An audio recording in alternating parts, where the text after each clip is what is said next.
Welcome to Full Prefrontal, the show that exposes the mysteries of executive function. This podcast is a collection of conversations about the role of the prefrontal cortex, which impacts your focus, planning, problem-solving, emotional balance, and independence. So join us as we explore executive function and the science of learning. And now, here's your host, the founder of EXQ, Sucheta Kamath. Welcome back to Full Prefrontal, where we dissect executive function into bite-sized chunks. And today we will be talking about one important aspect of executive function, which is social emotional regulation and how we manage ourselves and those who depend on us. And it's really important that we not limit ourselves to a particular way of thinking about executive function. When we think about the term executive function, sounds very technical. And through those who have been listening to this podcast for a long time know that executive function is a lot more or has relevance to every single aspect of our life. A gentle nudge, if you haven't already done that, please subscribe to our newsletter and also like us on social media and do download or subscribe to this the app store where Full Prefrontal is. And finally, if you like it, share it with your friends. We always love to have more audience. So today is a very, very special day because I have a dear colleague who specializes in this very area, and that's Leah Kuypers. And I'm going to tell you a little bit about her. So Leah is an occupational therapist, and she graduated from Wisconsin-Madison, and she has a certificate in autism and Master of Arts in Education from Hamline University. She has been in practice and specializes with autism and works in schools in clinical setting. And she has done some incredible work with something called zones of regulation. And she is very well known in our field. And we celebrate her work for bringing a framework that's tangible and understandable and brings great, a very concrete and something that even educators can deploy in their classrooms. So it's a great pleasure to have you, Leah. How are you? Thank you. It's a pleasure to be here, and I'm doing okay for now. It's day 3 of distant learning for my kids. So if you know the zones, I'm kind of in the yellow, just a lot going on and feeling a little overwhelmed, a little stressed, and but managing. So. Well, I hope your zone improves after this conversation because you will be in your green zone as you talk about your expertise. So I love to ask this question of my guests that since we talk about executive function and self-regulation, and you and I will be talking about emotional regulation, tell us a little bit about you and what kind of executive brain do you have, and would you consider yourself to have high executive function skills and emotionally regulated person, or you came into it as you grew? This is fabulous because no one has ever asked me this question before. And really? It's fun to think about. Growing up, school came pretty easy to me. And as I've become a mother and moved into my midlife years, I feel like my executive functions have waned a little bit. It's harder for me to stay organized and focused. I feel much more scattered in my line of thinking and harder to kind of have that persistence to work through things that are not as inviting to me as some preferred activities. So I feel like I have to work harder at it now than I used to. I also, growing up, there's a few times in my head that stand out where I really lost my temper, and it was a little out of character for me, but I really didn't like that feeling of having that loss of control. And I have as an adult, I would say grown much better at regulating. Most people describe me as pretty calm and even keeled. But, as a mother, as a wife, I do lose my patience sometimes. And, the stressors that come with living sometimes pile up and become a little bit more than I want to manage or can manage. So, no one's perfect. Yeah, it's so interesting. I'm glad that you took the time to answer this because, when we put our professional hats, we almost leave our personal hats, I guess, aside and don't bring our humanness other than really acknowledging other person's suffering. I guess we are really trained well to do that. I in the pandemic has taught me a lot about my own relationship to that emotional quotient, which I too am very even keel and very positive and cheerful person. But we play cards every night as a family. My mom lives with us, and one of the things as a family we do. I have a little bit older kids than you do. They have finished college, just finished, and both have just started working. But I've realized this one particular activity in my life, which is playing card games, drives me insane. I become incredibly competitive. I become very upset when I lose. I blame people. I am very aggressive. And so my grown-up adult children were shocked to see this monster. So yes, I think it was all well contained until we started playing cards viciously. And so for this, ever since the pandemic, so March 23rd, I think we started a notebook in which we keep record of every game we have played.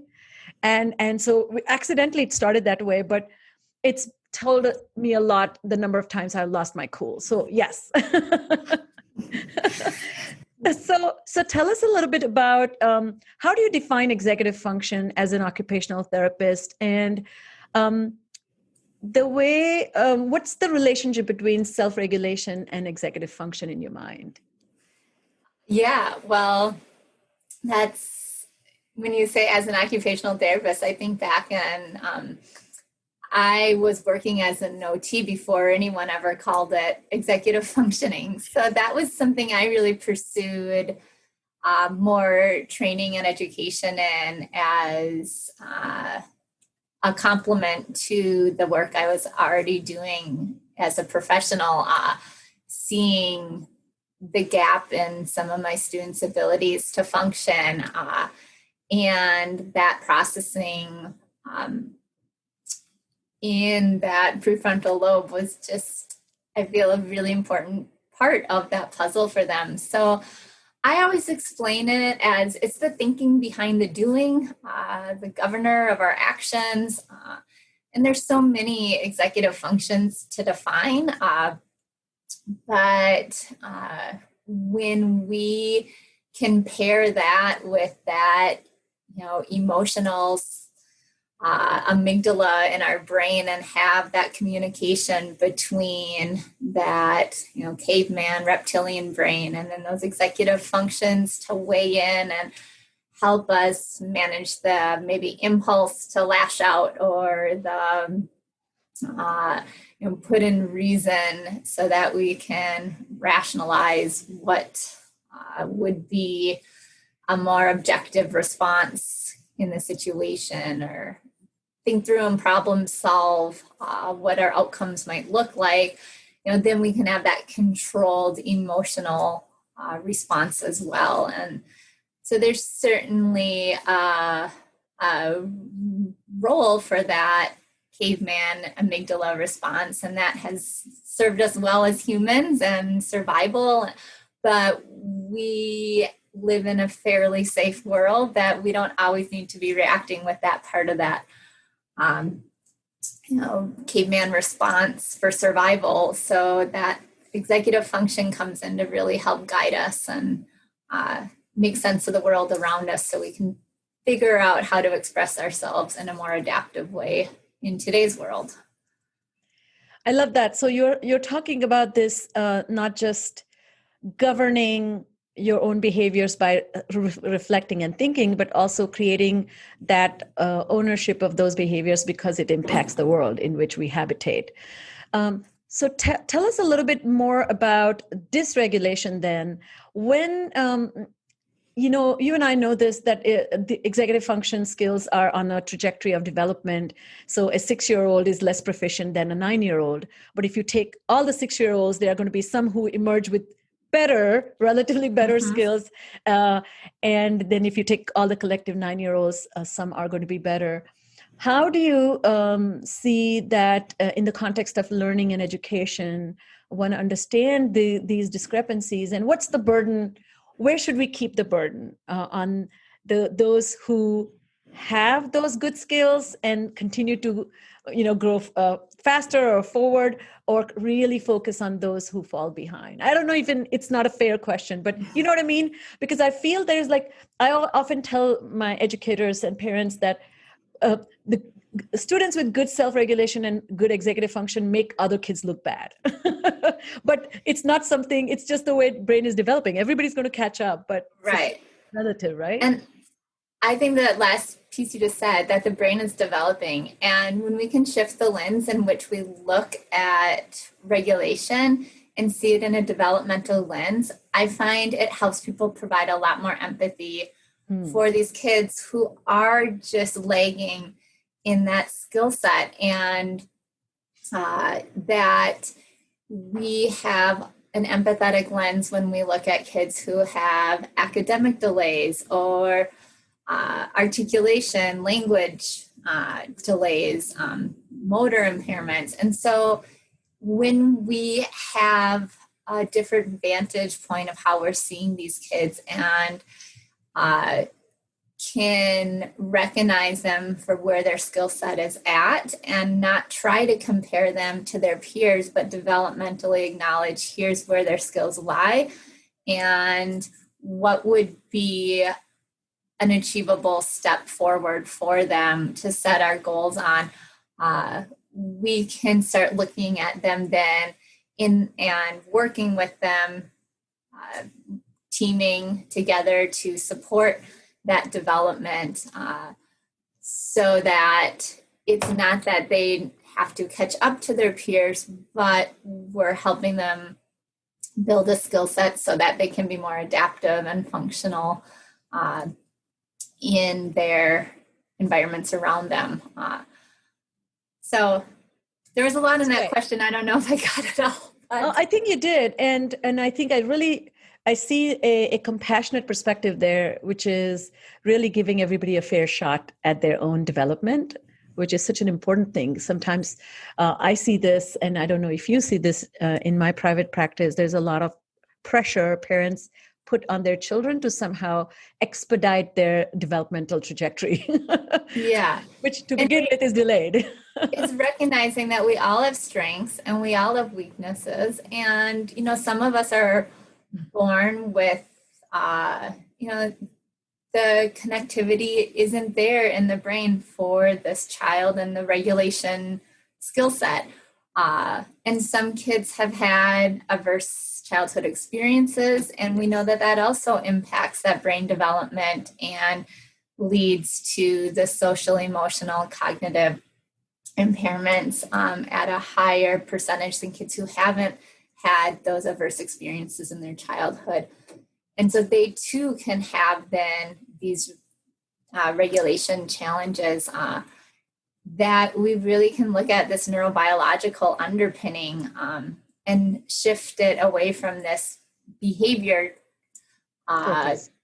focus and look at the development and how we can be addressing that like we would with any other skill or developmental area. So great. So this may sound redundant, but tell us, what do you think when we say the term emotions, what comes to mind?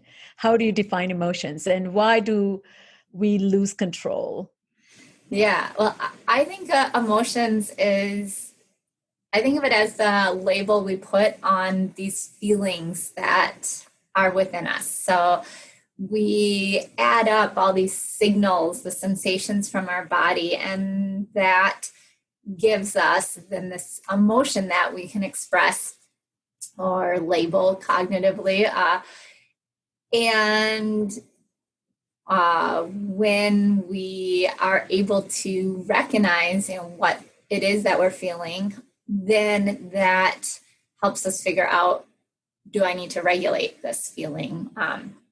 And so I see it as part of the process of building that emotional awareness of how I feel, based on a lot on this interoceptive sense.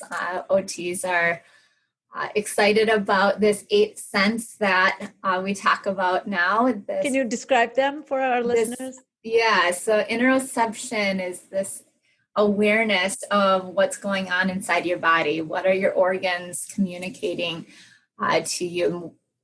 And so that's as simple as, I'm hot, I'm cold, my bladder's full, my tummy's telling me I'm hungry, my body's letting me know I'm getting tired.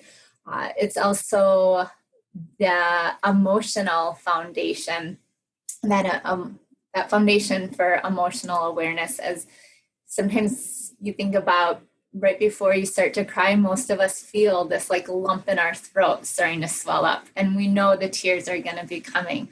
Or, for me, I get this tightness in my neck and shoulders, and it feels like a weight is on my chest, and I know I'm having some anxiety.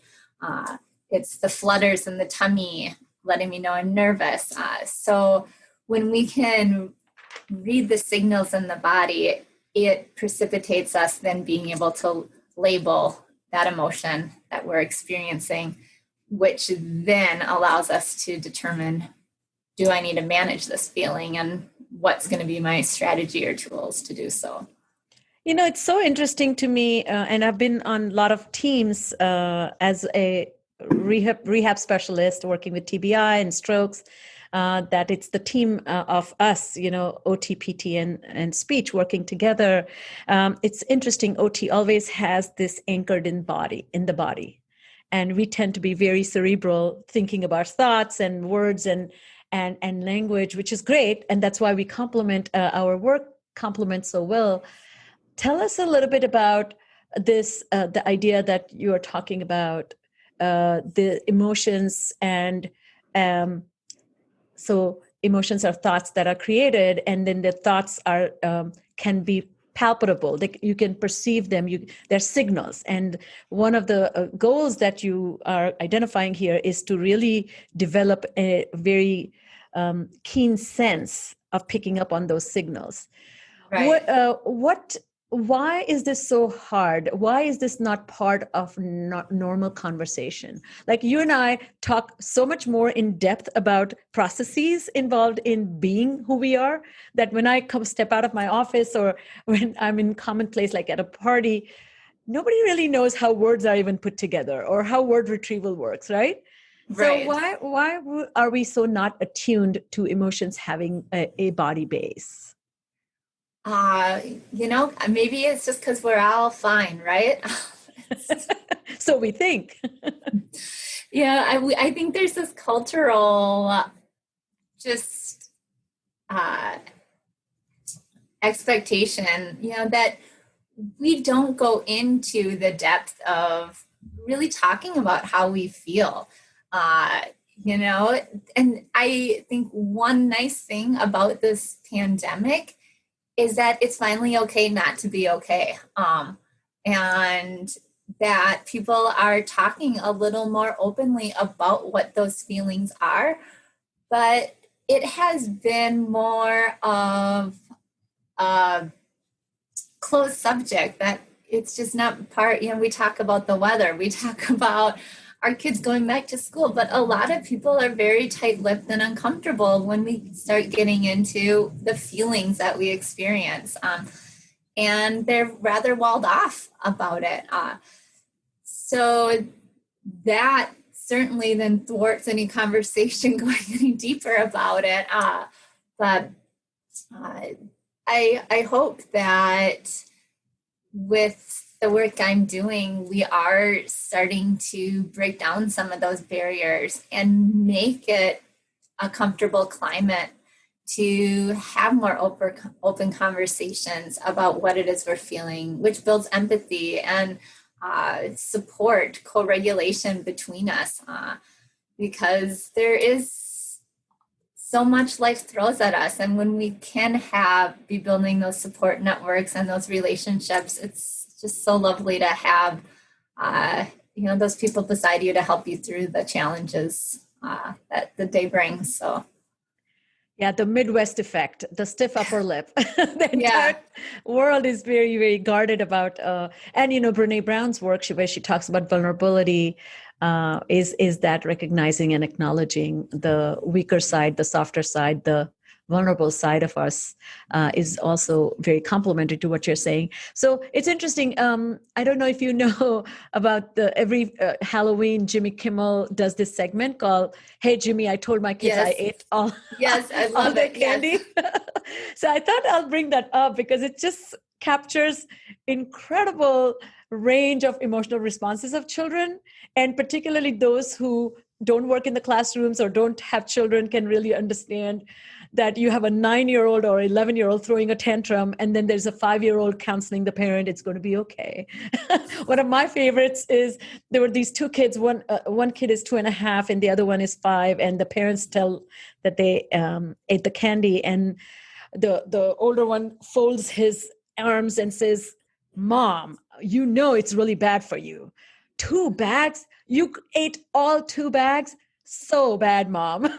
So he's schooling the parents, and the other one, the little kid says, "Mom, 2 + 2 is 5." And the older one whispers, "No, it's actually 4, but you're right. Mom, you ate too much."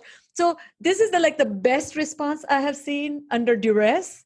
So let's talk about zones. This is really all about having the best response under duress. So what you came up with this idea of zones of regulation. Talk to us about what's the story behind it, and why did you see the need for you to frame it the way you have, and then tell us more about how it's designed. Sure. So if you're not familiar with the zones of regulation, it is just an easy way to think about, talk about, cognitively recognize the way we're feeling, and we categorize those feelings into these 4 colored zones. So the blue zone is when our energy's low or our feelings are down, like sad, sick, tired, bored. The green zone is when we're in a more calm, controlled state. And we put more neutral emotions there, like happy, content, focused, proud, okay. And we put emotions that become a little bit more intense, or when our energy becomes elevated.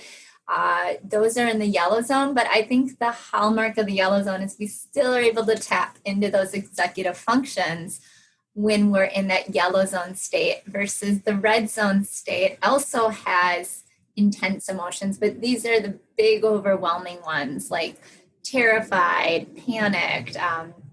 We can think about being elated or ecstatic, overjoyed about something, angered, irate, aggressive. And that doesn't have to have a negative sense. I get really aggressive too when I play competitive things. So I completely relate to you on that. My kids just said something to me. We were playing this pool game with my mom and dad, and my kids are 7 and 10 in the pool. And it's essentially kind of like football in the pool. It's called watermelon ball or something like that. Yes. And I was into it. And they were like, "Mom, it was like this monster came out." They're like, "I've never seen you so aggressive." Sometimes, all the zones are okay. And we all go through the different zones. It's learning to be able to recognize where your feelings are at. And then the zones gives you this framework to pair your tools with it. So when I'm in the red zone, my tools are going to look different than, say, when I'm in the blue zone. I have different regulation strategies that I would use. And I created this based on my work in public schools and seeing so many kids who struggled with regulation be subjected to so many punitive practices, yet not gain any skills to do anything differently. And so I have just a lot of memories, or at the time, they were what were driving me and keeping me awake at night, is just kids being restrained and secluded. And can you give us an example or share a story of a different kid? If a kid, like, I give this example when I speak, but yeah, so as the OT, I would pick up a student, bring them to my calming or my sensory motor closet, essentially. And we would get this kid in this nice, calm, regulated state as we did the sensory work to help the nervous system get more organized. And bring him back to class. And if he couldn't quickly fall into the routine, and the teacher might have given a prompt like, oh, we're on problem 7 in math. Well, they started math without him and he's behind. And so now he's having this emotional reaction, maybe based on the anxiety or the frustration of missing out or whatnot. And now the teacher's looking at me like, well, what are you going to do now? And I'm looking at the teacher like, I did my stuff. What are you going to do? And it turns out there's just a lot of adults looking at each other. Meanwhile, the kid might be ripping up paper, knocking over desks. And if he didn't quickly comply, then we have timeout staff. Here comes the walkie-talkies and we need backup in room 212 or something. And so now this kid is being potentially restrained, missing time in the classroom, maybe brought to the timeout room, or we even had a locked timeout room because this was an all special ed school for kids who this was determined as their least restrictive environment because their behavior needs were typically higher than their peers. And so they needed a highly specialized educational environment. But that didn't mean for me that they couldn't learn these skills. And so I just really wanted to find a way to help keep these kids from continually being restrained and brought to timeout and missing out so much on that classroom environment where most of them wanted to be if they had the skill set to do it. And so I wanted something easy enough that my kids who had cognitive impairments, who had language deficits, a tool that they could use and communicate and make sense of, as well as I had high school age kids who were, going to be entering the real world in a matter of a year or two. And they're still being tapped on their shoulder by their aide, being told they need to take a break. And I kept thinking, like, the only break these kids are going to get in the real world is a lunch break. And if their employer's having to tap them to say, calm down, there's no way that, they have this tools to be successful in the real world. And so that felt to me that we were failing them. And so it really was unsettling to me that we would be working so hard to prepare them in reading and math, writing skills, and yet they don't have the skills to even hold a job because of their dysregulation. So it's kind of a combination of just having this caseload of really intense needs and trying to figure out something that would work for my young ones as well as my old ones. And, I think with the zones, what some people don't see is that it really just gives us a way to think. And so with the high school, secondary age population, we can teach it visually and present the 4 colors, but what we're instilling is just a cognitive framework to make sense of how you're feeling, and give them essentially a pathway to regulate in each of their zones. So that's something that can stay with them forever. Even if other people don't know the zones, they can think in the zones. And what I really appreciate in having used it, referenced it, I recommend it, Thank you. Yeah, I think first of all, I think the fundamental step in emotional regulation is label it. And so this giving a concrete label, but it's not abstract label. So there are labels talking about anger. Anger sounds very, I think, accusatory. But if you just say red zone, and zone kind of includes a lot of things, including feeling anger, feeling aggression, feeling terror. I think it's just a way to kind of one eventually tapping on their own shoulders. I think I really like that transitioning process there. And the second part I really like is there's an embedded level of alertness. I think we so need to know if I'm depleting, my energy is gone. Like after having a massive like tantrum, you're going to be exhausted. So from red zone, you're not going to go to green, you're going to actually go to blue.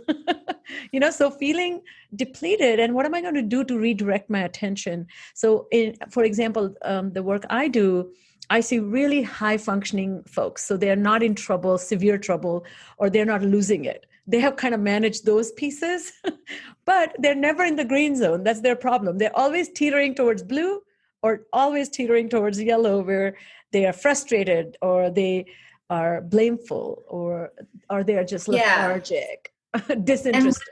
And one of the things I really stress with the zones is that it's really about finding ways to manage the zone that you're in. So I think so many of us, our characters just kind of, I'm run a little bit more yellow zone.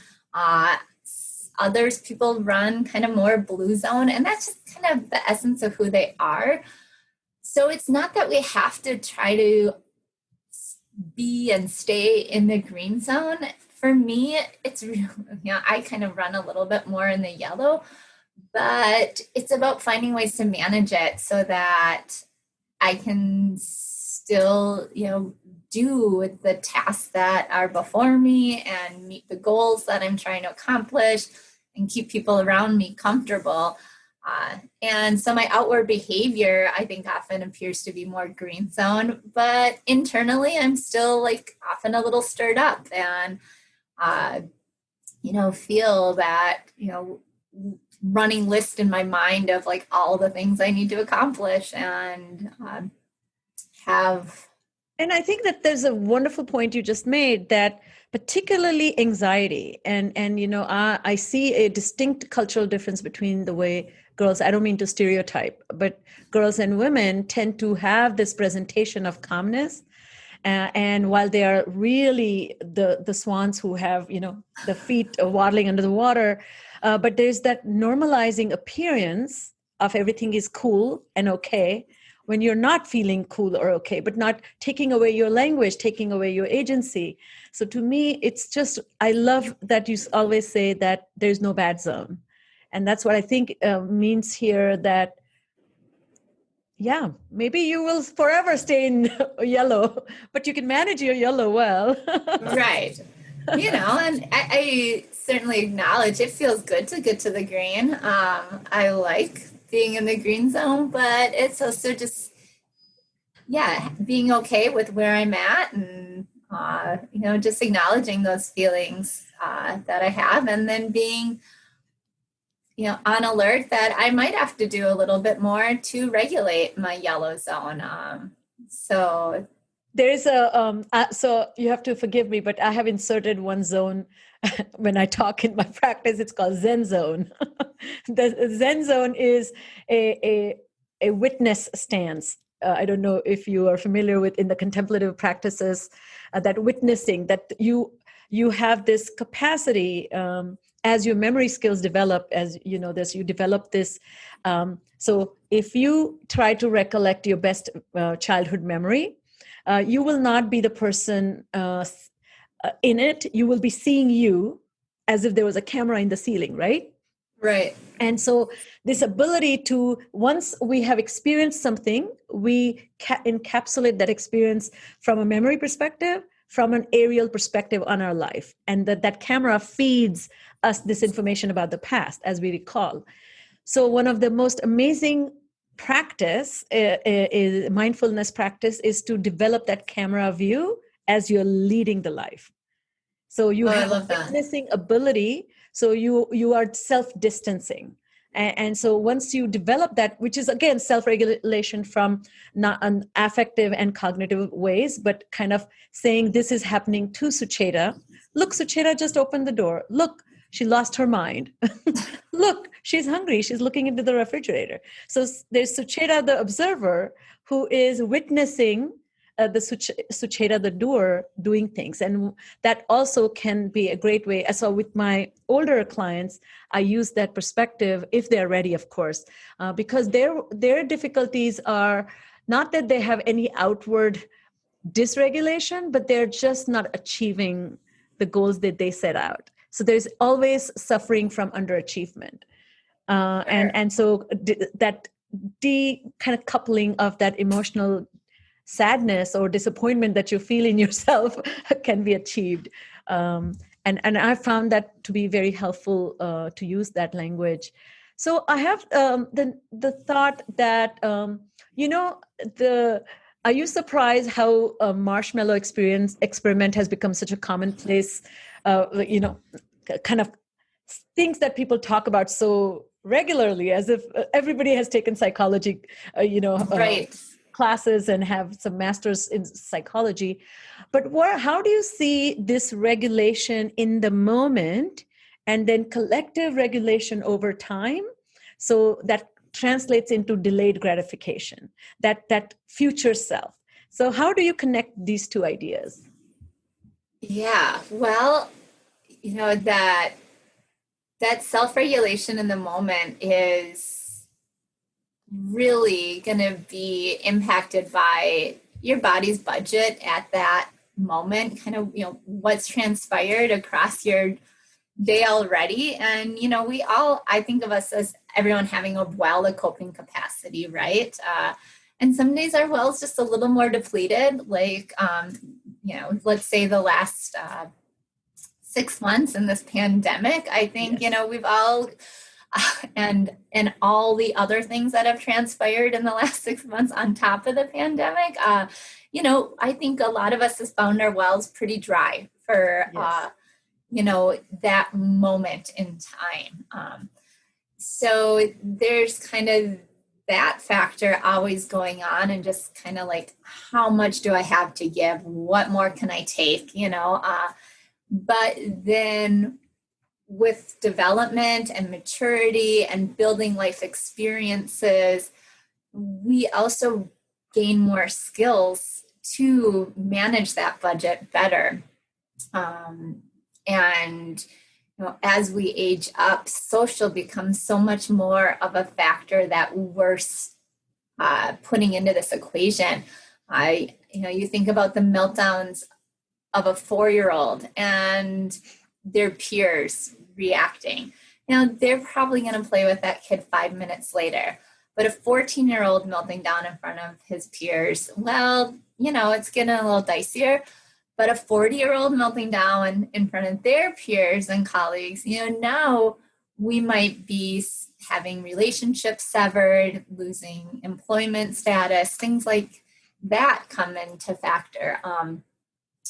And so we, for example, build more social cognitive skills to understand how we operate in this social world and how we are impacted by people around us, and that knowledge that they're thinking about us, that we can be impacting those thoughts about us, and watching them to guide our own behavior really starts, playing in with more gravity as we're aging up. So that's just one example of kind of how we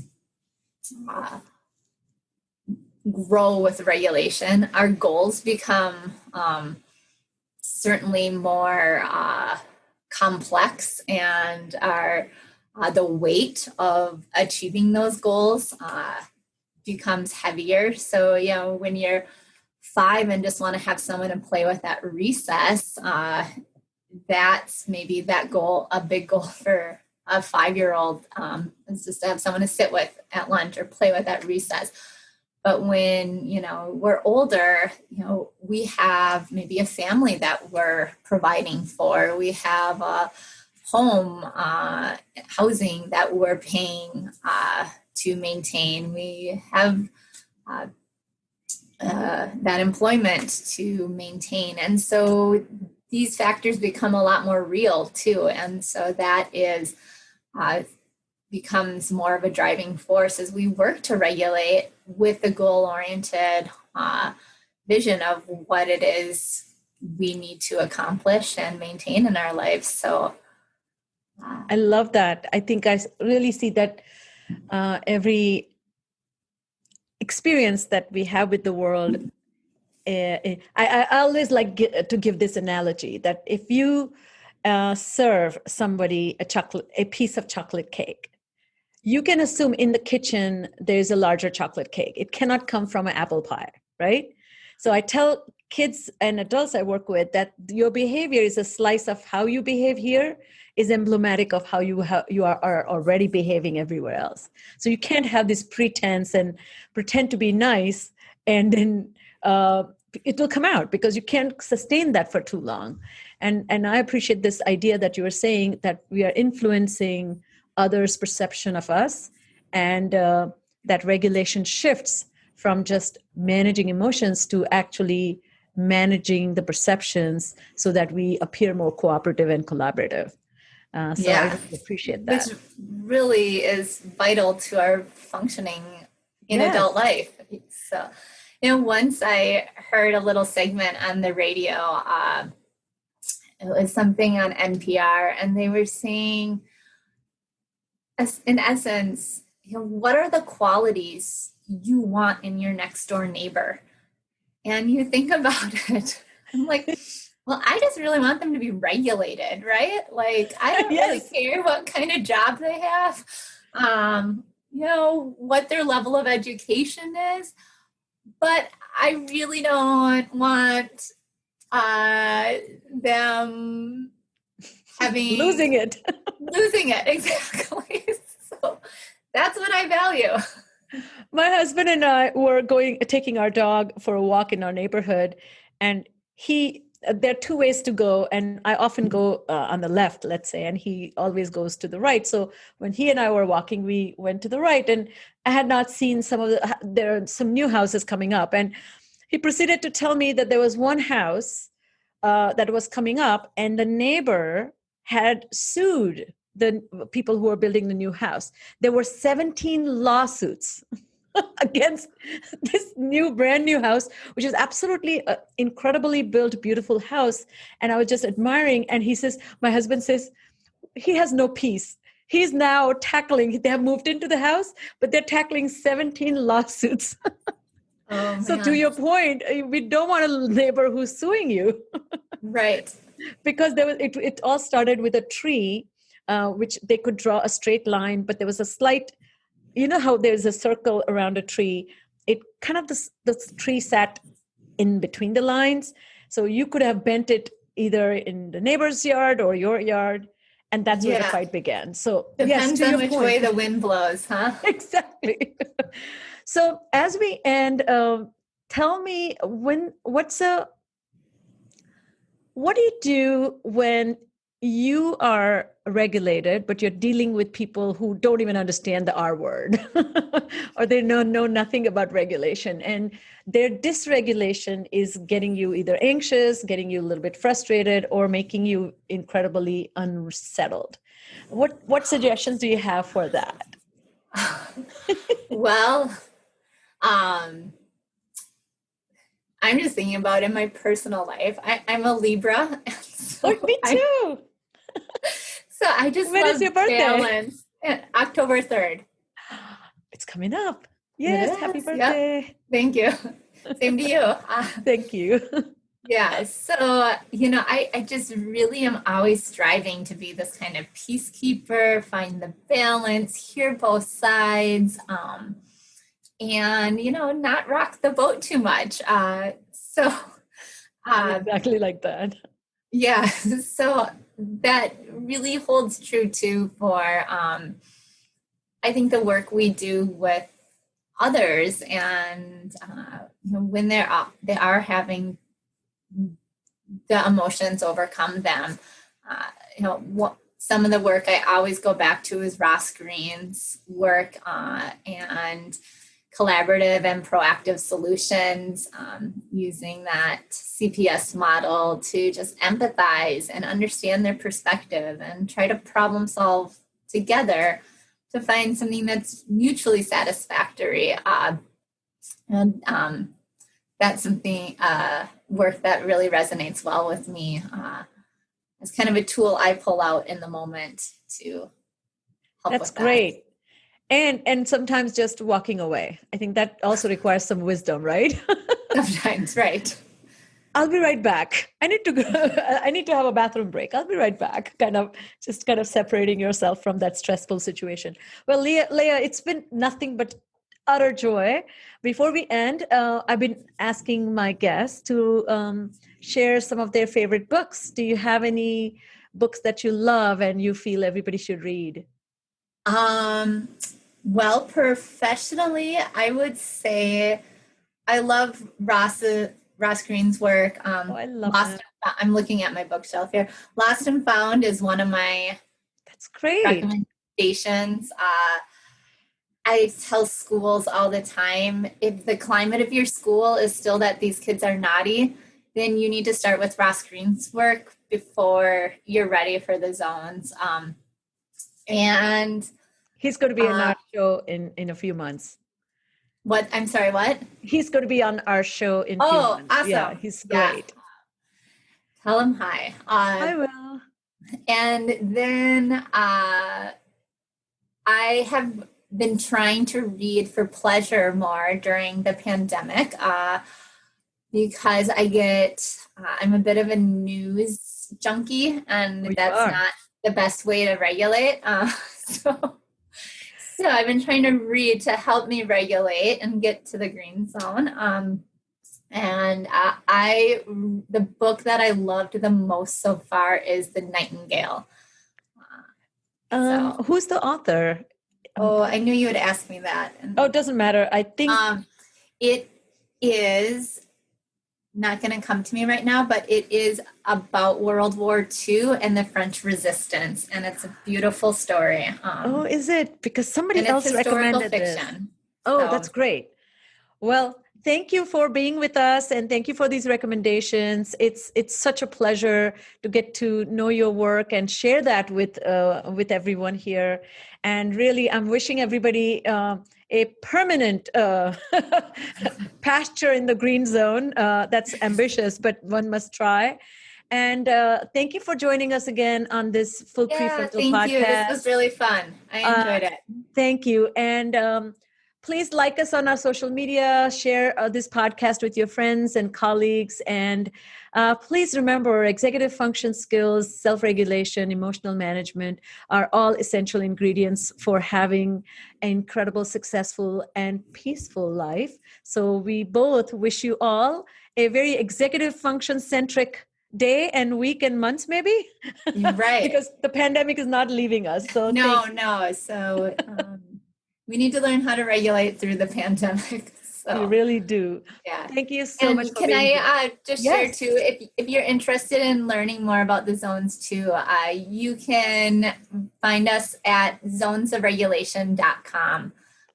So the Fantastic. word zone of regulation and then the .com, and that'll get you to a lot of information about what the work I do. So. And I will be linking her website on our show notes, and we will also link your books. So, and she offers training. So those who are interested in taking a deeper dive, please make sure you check it out. So thank you and have a fantastic day. Thank you so much. Thank you for listening to Full Prefrontal, exposing the mysteries of executive function. To contact your host, Sucheta Kamath, and learn more about her work on improving executive function, visit her website at exqinfiniteknowhow.com. That's www.exqinfiniteknowhow.com. Tune in next week for another informative episode of Full Prefrontal, hosted by the founder of EXQ, Sucheta Kamath.